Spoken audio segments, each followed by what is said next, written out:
नमस्कार दोस्तों, कैसे हैं आप लोग। उम्मीद करते हैं कि हैप्पी एंड हेल्दी होंगे। आपका अपने यूट्यूब चैनल लर्न विथ लेखपाल पर स्वागत है। मेरा नाम विकास मौर्य है और मैं रेवेन्यू डिपार्टमेंट में एज अ लेखपाल पोस्टेड हूं। आज हम लोग जानेंगे कि ज़मीन की रजिस्ट्री कराने के बाद अगर हम उसका खारिज दाखिल नहीं कराते हैं तो क्या नुकसान हो सकता है। एक बात आप लोग जान लीजिए कि रजिस्ट्री के बाद खारिज दाखिल कराने का रूल है, और अगर हम लोग रूल नहीं फॉलो करते हैं तो नुकसान ही होंगे, फ़ायदे नहीं होंगे। तो आइए पहला नुकसान जानते हैं। तो रजिस्ट्री के बाद खारिज दाखिल नहीं कराते हैं, सबसे बड़ा नुकसान यह होता है कि हमें उस ज़मीन का मालिकाना हक नहीं मिलता है। और दूसरा सबसे बड़ा नुकसान यह है कि अगर सरकार का आपकी ज़मीन के द्वारा अधिग्रहण किया जाता है तो आपको मुआवजे के रूप में मिलने वाली राशि जो मिलनी चाहिए उसमें से 1 रुपये नहीं मिलता है। आइए इसे एक एग्जाम्पल से समझते हैं।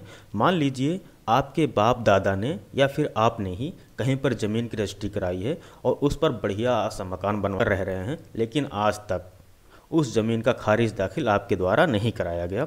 और इसी समय सरकार का मूड बनता है कि चलो भैया इस एरिया को भी थोड़ा डेवलप करते हैं, और इसके लिए सरकार वहाँ पर कोई फैक्ट्री लगाती है या फिर कोई मॉल बनाती है या फिर कोई हाईवे बनाने का सोचती है और ज़मीन का अधिग्रहण करना शुरू करती है।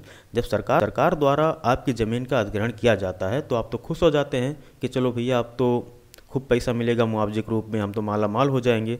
और इसी खुशी में आप अपने लेखपाल से संपर्क करते हैं कि और कहते हैं लेखपाल साहब से कि लेखपाल साहब हमें बताएं कि हमारी कितनी ज़मीन का सरकार के द्वारा अधिग्रहण किया जा रहा है और हमारा कितना रुपया बन रहा है। अफसोस, लेखपाल साहब कहते हैं कि आपको कुछ नहीं मिलेगा, क्योंकि आपने रजिस्ट्री तो करा ली थी लेकिन खारिज दाखिल नहीं कराया था, जिससे रेवेन्यू डिपार्टमेंट के जो दस्तावेज होते हैं जिन्हें खसरा खतौनी कहते हैं उसमें आज तक आपका नाम नहीं चढ़ा है। उसी पुराने व्यक्ति का ही नाम दर्ज है जिससे आपने ज़मीन ली थी, जिससे ज़मीन के मुआवजे के रूप में जो पैसा आने वाला है वो उसी व्यक्ति के खाते में जाएगा जिसके नाम ज़मीन है।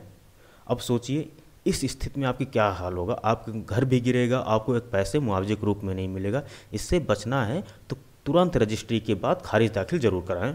अधिग्रहण वाली बात तो आपने समझ ली। अब एक बात और जान लीजिए। मान लीजिए कि आप प्लाट खरीदने के बाद सोचते हैं कि चलिए इस पर घर बनवाया जाता है और आपके पास उतने पैसे नहीं है। इस समय आपके दिमाग में आता है कि चलो होम लोन ले लेते हैं, उसके बाद इस पर घर बनवा लेंगे। और आप होम लोन लेने के लिए बैंक में जाते हैं और आप बैंक को पेपर देते हैं और कहते हैं भैया हमें इस पर होम लोन दे दीजिए।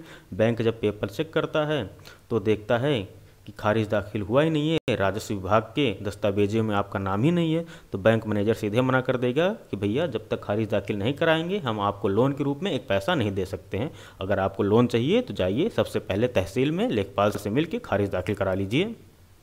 अच्छा, अभी मैंने थोड़ी देर पहले आपको बताया था कि बिना खारिज दाखिल के आपको उस ज़मीन पर मालिकाना हक नहीं मिलता है।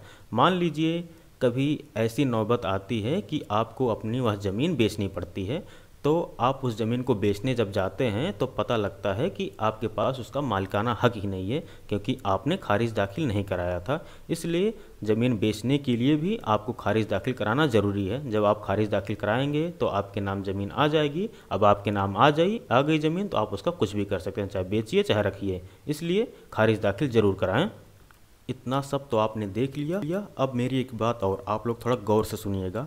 मान लीजिए आपने जिस एरिया में अपना प्लाट लिया है और घर बनवा लिया उस पर, उस एरिया में कभी बाढ़ आ जाती है या तूफ़ान आ जाता है या सुनामी आ जाती है, भूकंप आ जाता है और घर गिर जाता है, और सरकार ऐलान करती है कि इस एरिया में जितने लोगों का घर था उन्हें हम कुछ सहायता राशि हैं।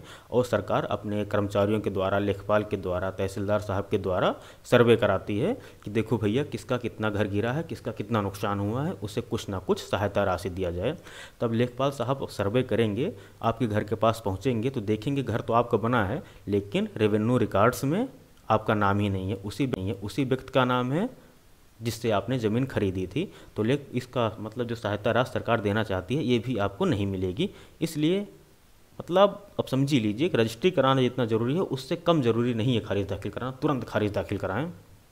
बस आज के लिए इतना ही था। आपको ये वीडियो कैसी लगी ज़रूर बताएं, और अगर आपको खारिज दाखिल कराने की प्रोसेस क्या होती है इसके बारे में जानकारी चाहिए तो प्लीज़ कमेंट में ज़रूर बताएं। मैं उस पर जल्द ही एक वीडियो बना देता हूँ। तो ठीक है दोस्तों, चलते हैं, अब मिलते हैं नेक्स्ट वीडियो में। Thank you.